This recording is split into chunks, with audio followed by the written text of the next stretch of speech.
What?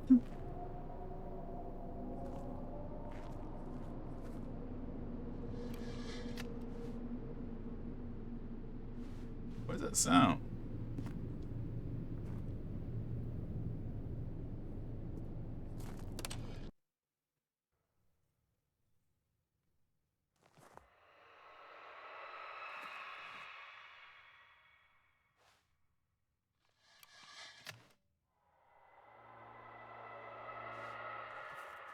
Oh, not an aliens invaded.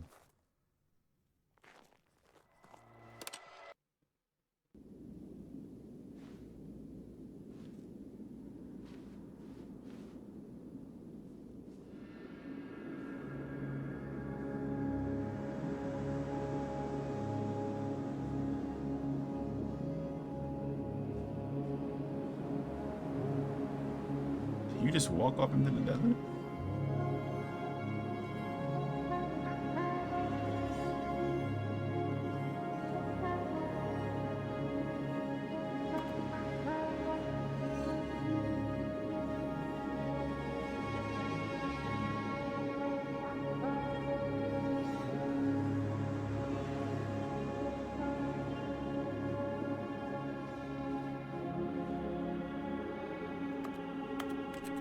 It doesn't work anymore.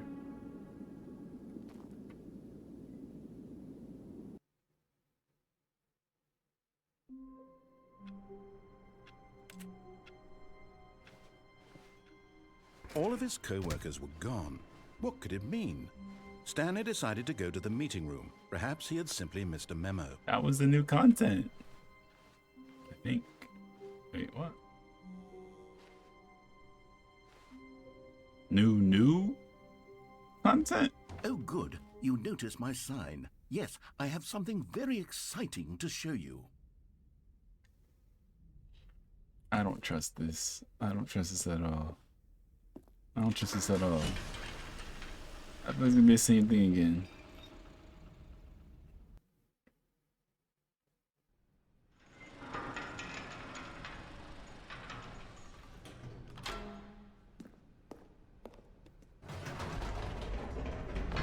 You see, Stanley, I've been reflecting on the Stanley Parable and about how roundly disappointing this ultra-deluxe version has turned out to be. The original Stanley Parable was a landmark, and any new content for it should live up to that legacy. So forget this ultra-deluxe nonsense. I say we take it one step even further. Which is why I'm very proud to announce for the first time ever, the Stanley Parable 2.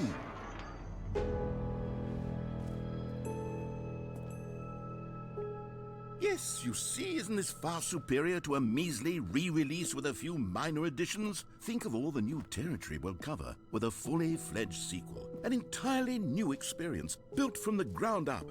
Why, there are so many possibilities. It could go in so many different directions. This is what fans have truly been asking for.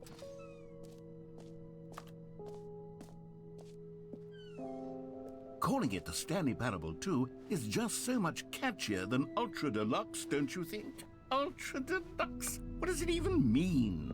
But the Stanley Parable 2, now that's an artistic statement right there. It's future-oriented. It screams progress and innovation and long-term franchising potential. Now, to be clear, I haven't quite nailed down what exactly the Stanley Parable 2 is going to be, but let's take a look at some of the features I've been developing for it. I figure that if I can loosely organize a handful of interesting concepts, that surely the game will sort of naturally spring up around them. It'll all work itself out. Game development is much more of a fuzzy magic than anything scientific or logical, really.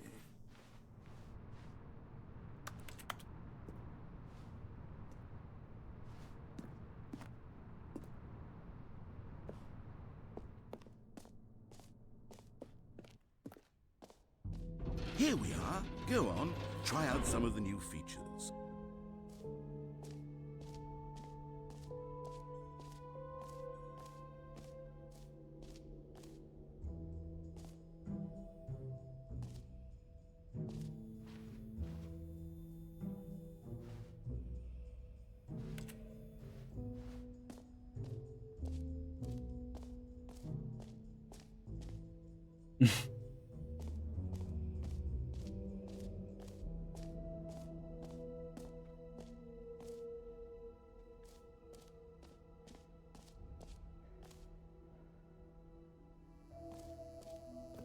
Now here's something special. You remember that broken test achievement that got left in the game on accident? Well, I'm developing a technology to simply give you the achievement. Yes. You see, you'll come to this lever, and when you pull it, the achievement will be given to you. It's a Okay, perhaps I should have clarified. This is technology that will exist. Right now, the achievement is still fully broken. I'm not a wizard, Stanley, but I guarantee it will be fixed in the sequel, to at last satisfy the hordes of ravenous fans all over the world who have been uproariously demanding this feature. Gamers, we hear you, and I promise it will happen.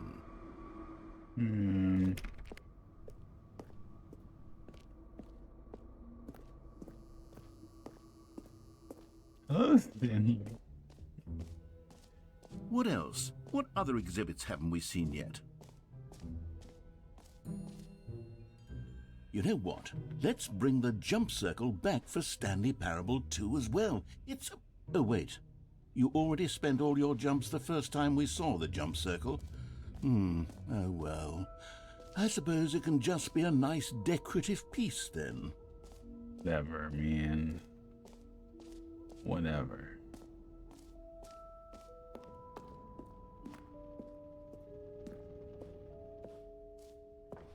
Ah, collectibles.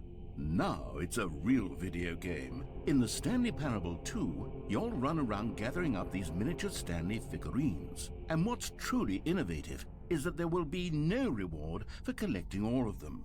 I don't want to stifle the intrinsic joy of watching a number go up. You simply collect all of them, and then you move the hell on with your unremarkable life.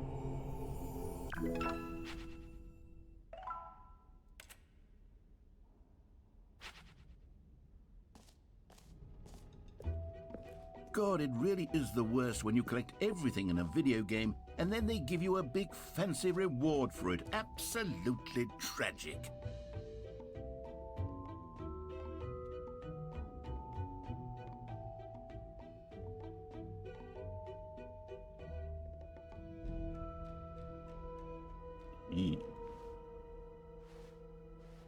Oh, he's exit sick.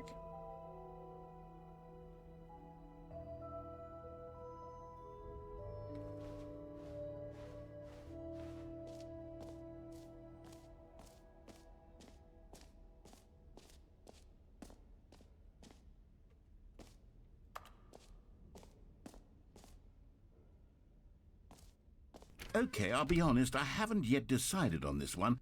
I think that in the new version, the office could use a bit of decoration, like balloons. But I'm undecided on Get Well Someday and Happy 12th Birthday. Which would you go with?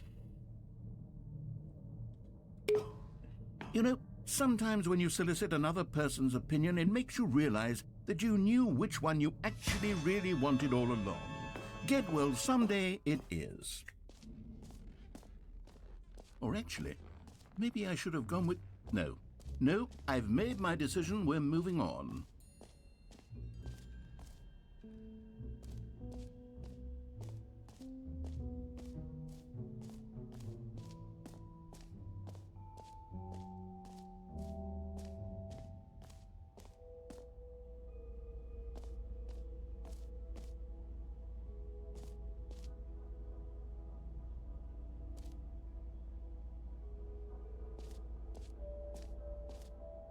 Stanley, here's an idea that I'm truly fond of. It's never been done before in a video game.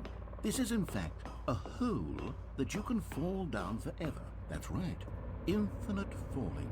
You can fall until the end of time, if you like. A stunning leap forward for video games as a medium.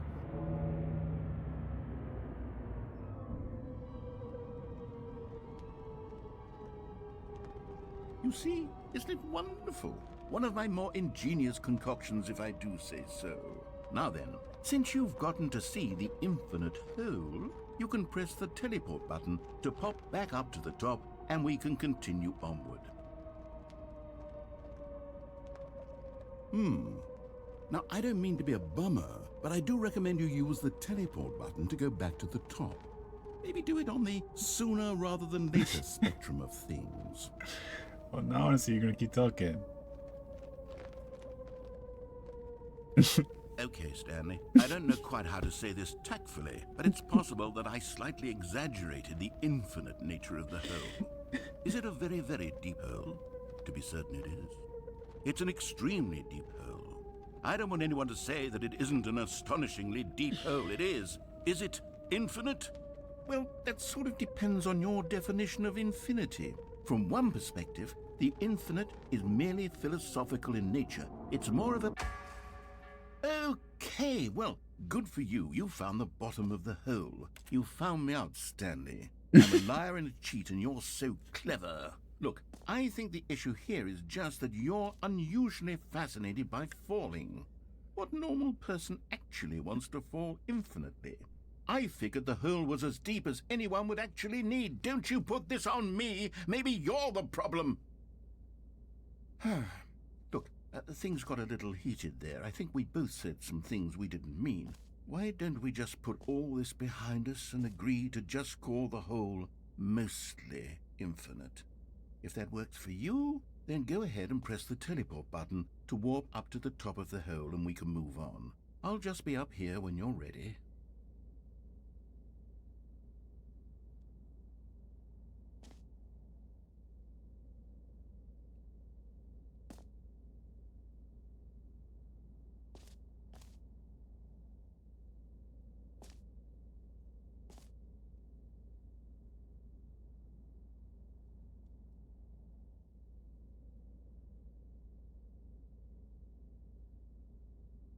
Great. Now, I'm very excited to show you even more of my ideas for the sequel.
An epilogue would be fun, wouldn't it, Stanley? Yes, it will go at the end of the, well, we'll figure that out later. For the Stanley Parable 2, I asked myself, what do players really want? And of course, the first and most obvious answer is that they want to be individually recognized and validated as people. So with that in mind, my first addition to the game is this button which speaks the name of the person playing the game. Isn't that wonderful?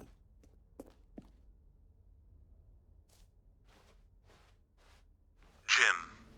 Sorry, I should have clarified. Right now, the button only says the name Jim. But of course, in the final game, this button will say your name, whatever name that is. Here, let's have you role-play as Jim to really simulate the full experience of this feature. Just play along. I promise you'll love it. Okay, here we go. Let's take a deep breath, clear your mind, forget whoever you are, and simply become a person named Jim. Jim. Whoa, hold on. I wasn't finished setting up the backstory. If you don't properly roleplay as Jim, then you'll never understand the impact of this button. Otherwise, it's just a stupid button that says somebody else's name. Okay, we're doing it again, and this time let me finish first. Now, allow yourself to become Jim. Imagine yourself driving to work as Jim, playing frisbee on the weekends as Jim, staying up all night for a popcorn and horror movie sleepover as Jim, developing a crippling substance addiction as Jim, rediscovering yourself through fringe religious groups as Jim, and finally dying a slow death at an old age, surrounded by members of your cult as Jim. Do you feel it in your soul? Are you really, truly Jim right now? If so, then please step forward and press the button.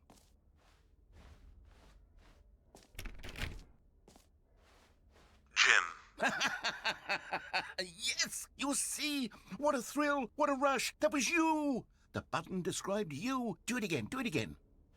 Jim. Ooh, it hits even harder the second time. If this were the only new feature in the Stanley Parable 2, it would still be worth the money. Let's take a break from the Jim button. I'm too emotionally drained from all of this personal validation. Jim. Whoa there, cowboy. Sometimes a person can be too much Jim. I'm putting the Jim button away. Otherwise, soon you'll Jim. start to lose all Jim. sense of who Jim. you actually Jim. are. Jim.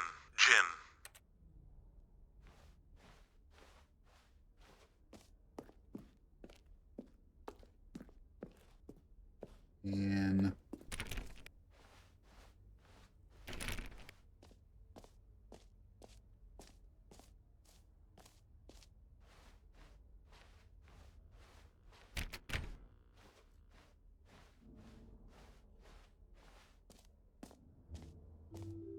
I suppose I could allow I have only no people idea. named Jim to play the Stanley Parable 2. That would actually save me the work of finishing this feature.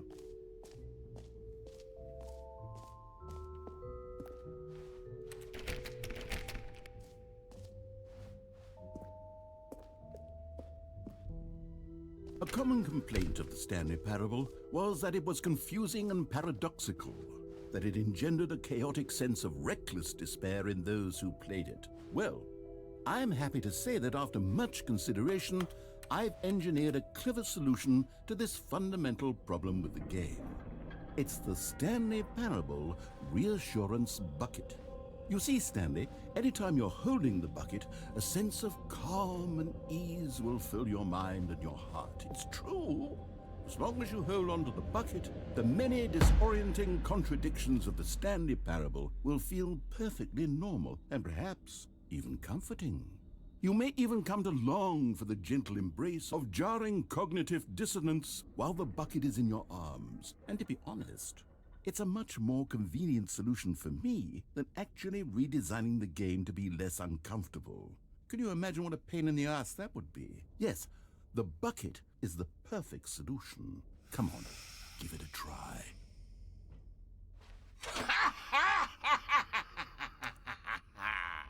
Can you feel it?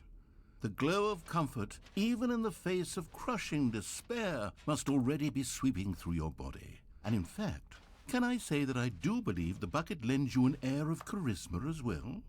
I think that just holding it has made you the slightest bit more attractive as a person. The benefits of the bucket seem to go on and on, don't they? All this and more await you in the Stanley Parable 2.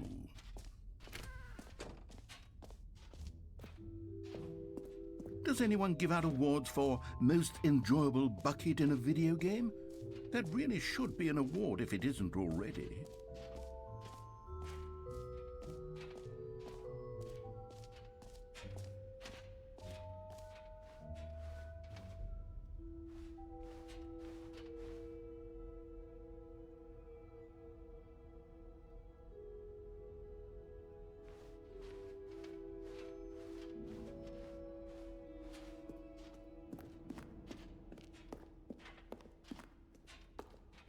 All right, have you seen everything you wanted to? Ready to move on now?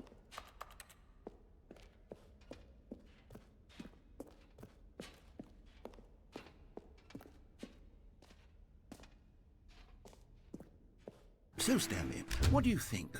Do you like all of the new features? Yes, I know it's not exactly clear yet how exactly these features will come together as one single coherent video game, but I can feel it in my soul.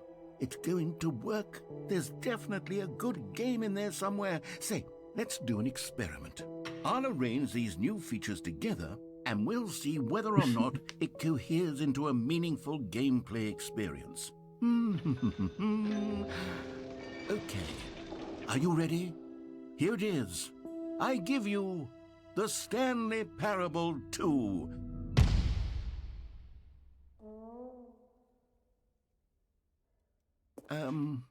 Well, I mean, there's potential here, right? It's sort of... Okay, never mind. Hold on, let me do a different arrangement. Okay, yes, this is much better. I feel good about this. Here we go. Version 2. Who am I kidding, Stanley? This isn't a coherent video game at all. It's a lot of gags. And I do very much enjoy creating gags, but they don't add up to anything. I wanted more than anything to create a sequel that would capture all the magic of the first game. I wanted fans to love it. No matter how good these gags are, they won't stand on their own. They would need the structure and the gameplay of the original. Wait, maybe that's it. I can take the original Stanley Parable and simply, well, insert a few of my new features into it. Tastefully, of course. With respect. With care for the vision and integrity of the original game. Would it possibly work? I suppose it could. But it would need a really, really tremendous title screen. A title screen that says with bold and uncompromising conviction, "This is the Stanley Parable 2. Let me see if I can whip something up. All right, perfect. Go ahead. Take a look.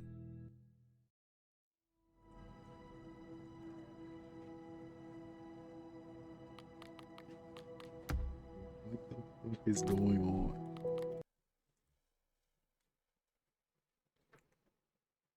This is the story of a man named Stanley. Stanley worked for a company in a big building where he was employee number 427. Employee number 427's job was simple. He sat at his desk in room 427 and he pushed buttons on a keyboard. Orders came to him through a monitor on his desk, telling him what buttons to push, how long to push them, and in what order. This is what employee 427 did every day of every month of every year. And although others might have considered it soul-rending, Stanley relished every moment that the orders came in, as though he had been made exactly for this job. And Stanley was happy. And then one day, something very peculiar happened. Something that would forever change Stanley. Something he would never quite forget. He had been at his desk for nearly an hour when he realized that not one single order had arrived on the monitor for him to follow. No one had showed up to give him instructions, call a meeting, or even say hi. Never in all his years at the company had this happened, this complete isolation. Something was very clearly wrong. Shocked, frozen solid, Stanley found himself unable to move for the longest time. But as he came to his wits and regained his senses, he got up from his desk and stepped out of his office. All of his co-workers were gone. What could it mean? Stanley decided to go to the meeting room. Perhaps he had simply missed a memo. Stanley picked up the bucket.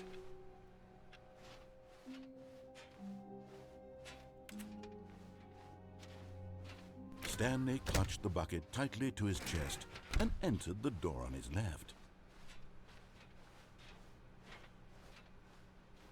Still no one was here. Stanley needed the bucket's warmth and comfort now more than ever.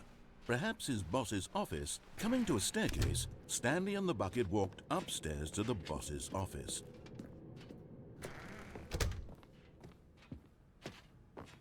Stepping into his manager's office, Stanley was once again stunned to discover not an indication of any human life.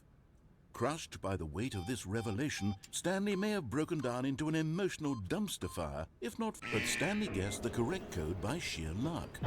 Was it that the bucket knew all along? Was the bucket guiding him?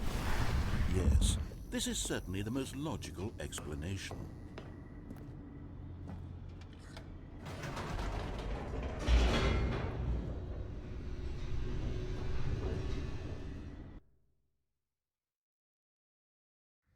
The elevator raced downward, plummeting towards an unknown fate.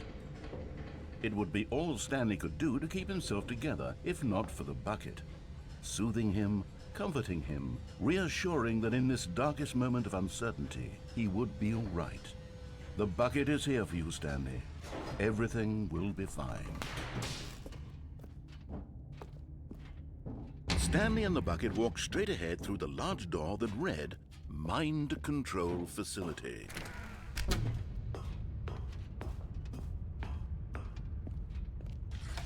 The lights rose on an enormous room packed with television screens. What horrible secret did this place hold? Stanley and the bucket both wondered to themselves.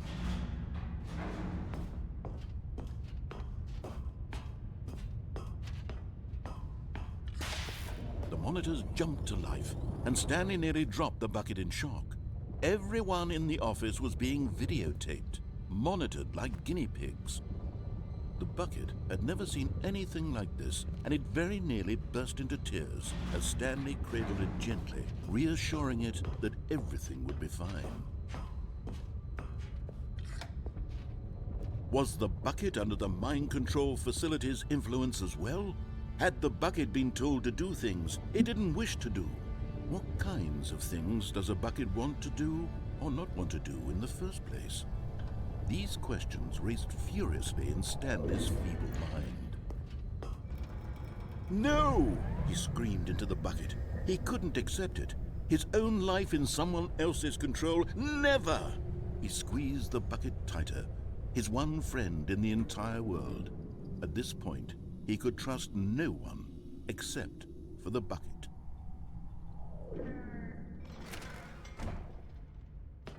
But here was the proof.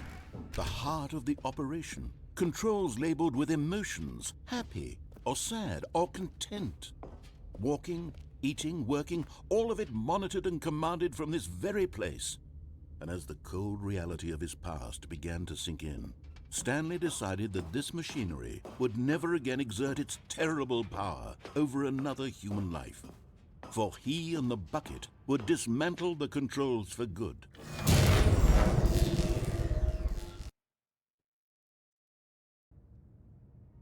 Stanley and the bucket waited in blackness.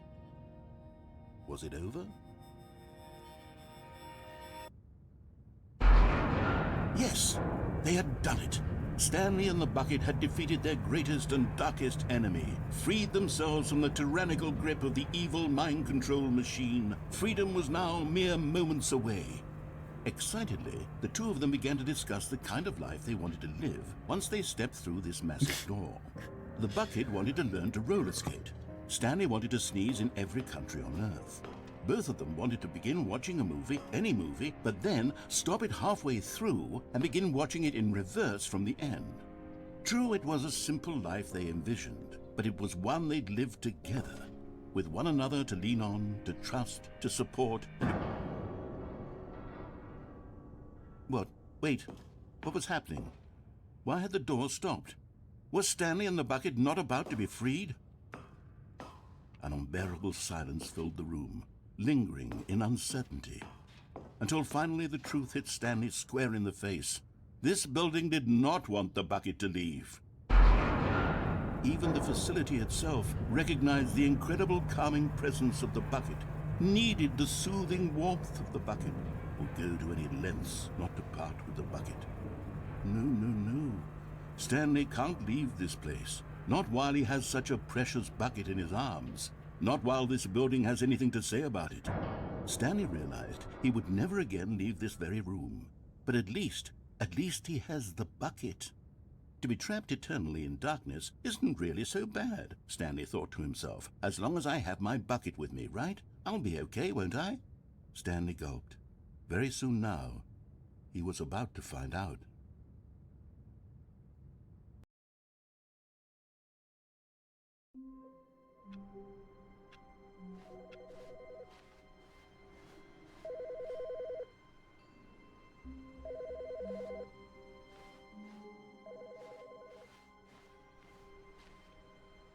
Stanley lifted the bucket into his arms, and a wave of comfort rushed over him.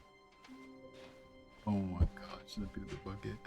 Stanley clutched the bucket tightly to his chest and entered the door on his left. God.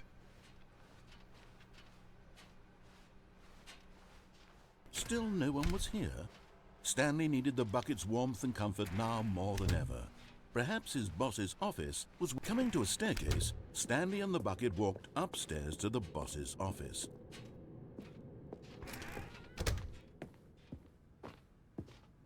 Stepping into his manager's office, Stanley was once again stunned to discover not an indication of any human life. Crushed by the weight of but Stanley guessed the correct code by sheer luck. Was it that the bucket knew all along? Was the bucket guiding him? Yes, this is certainly the most logical explanation.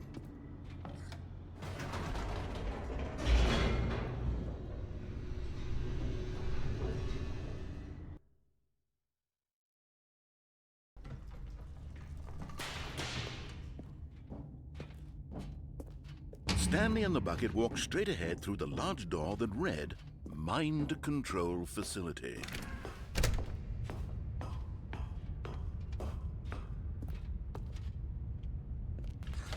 The lights rose on an enormous room packed with television screens. What horrible secret did this place hold? Stanley and the bucket both wondered to themselves.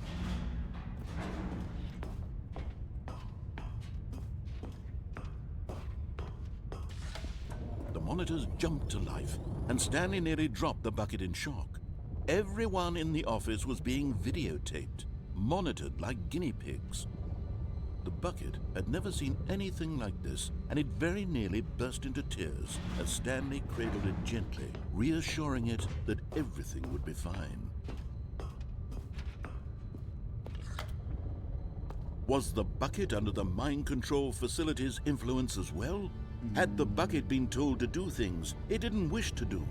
What kinds of things does a bucket want to do or not want to do in the first place? These questions raced furiously in Stanley's feeble I mind. want to go home. No! He screamed into the bucket. He couldn't accept it. His own life in someone else's control, never! He squeezed the bucket tighter, his one friend in the entire world. At this point, he could trust no one except for the bucket. But here was the proof. The heart of the operation. Controls labeled with emotions, happy or sad or content. Walking, eating, working, all of it monitored and commanded from this very place. And as the cold reality of his past began to sink in, Stanley decided that this...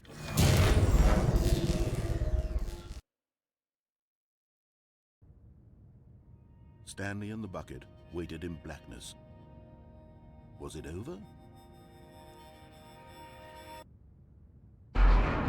Yes, they had done it.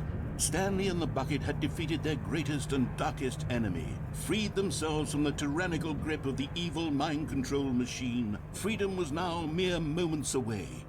Excitedly, the two of them began to discuss the kind of life they wanted to live once they stepped through this massive door. The bucket wanted to learn to roller skate. Stanley wanted to sneeze in every country on Earth. Both of them wanted to begin watching a movie, any movie, but then stop it halfway through and begin watching it in reverse from the end. True, it was a simple life they envisioned, but it was one they'd lived together, with one another to lean on, to trust, to support, and... What? Wait. What was happening? Why had the door stopped? Was Stanley and the bucket not about to be freed? An unbearable silence filled the room, lingering in uncertainty, until finally the truth hit Stanley square in the face. This building did not want the bucket to leave.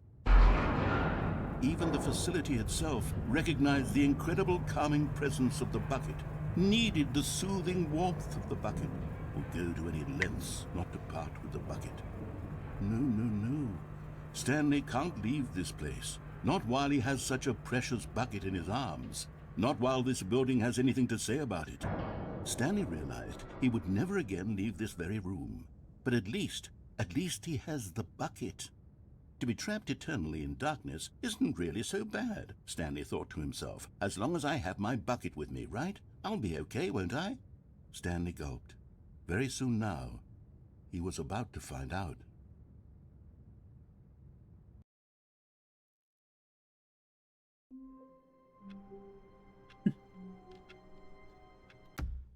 Oh my god, we're still on the sequel. Oh my god. All of his co-workers were gone. What could it mean? Stanley decided to go to the meeting room. Perhaps he had simply missed a memo. I can't. I can't. When Stanley came to a set of 2 open doors, he entered the door on his left.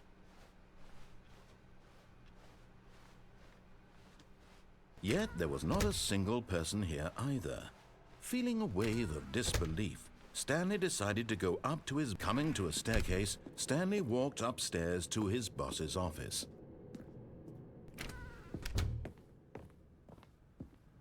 Okay, I think we all know the drill by now. Blah, blah, blah. Dark secrets, the keypad. Stanley pushes some buttons. Oh, hey, look, it's a new passageway.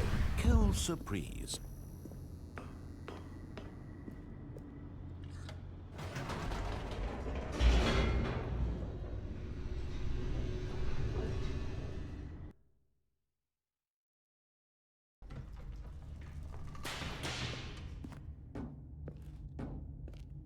Stanley walked straight ahead through the large door that read Mind Control Facility.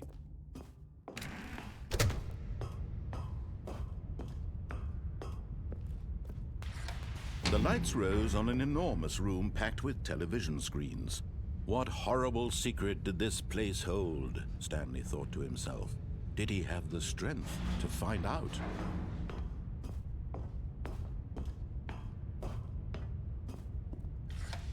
Now the monitors jumped to life, their true nature revealed.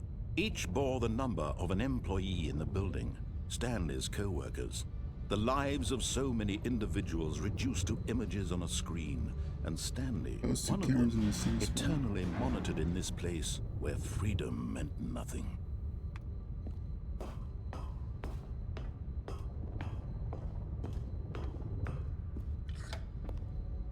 This mind control facility, it was too horrible to believe. It couldn't be true. Had Stanley really been under someone's control all this time? Was this the only reason he was happy with his boring job? That his emotions had been manipulated to accept it blindly?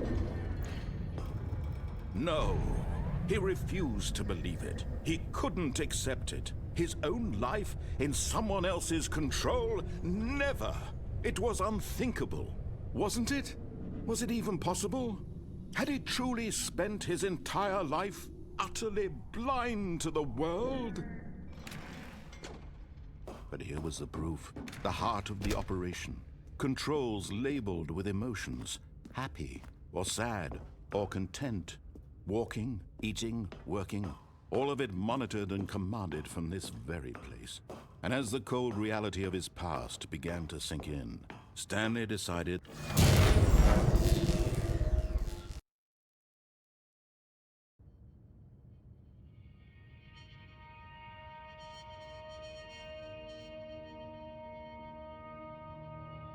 blackness, and a rising chill of uncertainty.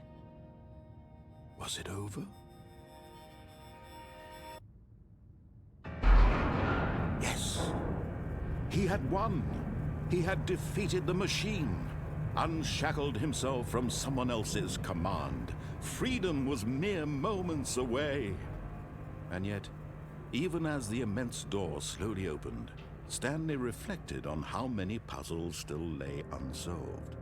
Where had his co-workers gone? How had he been freed from the machine's grasp?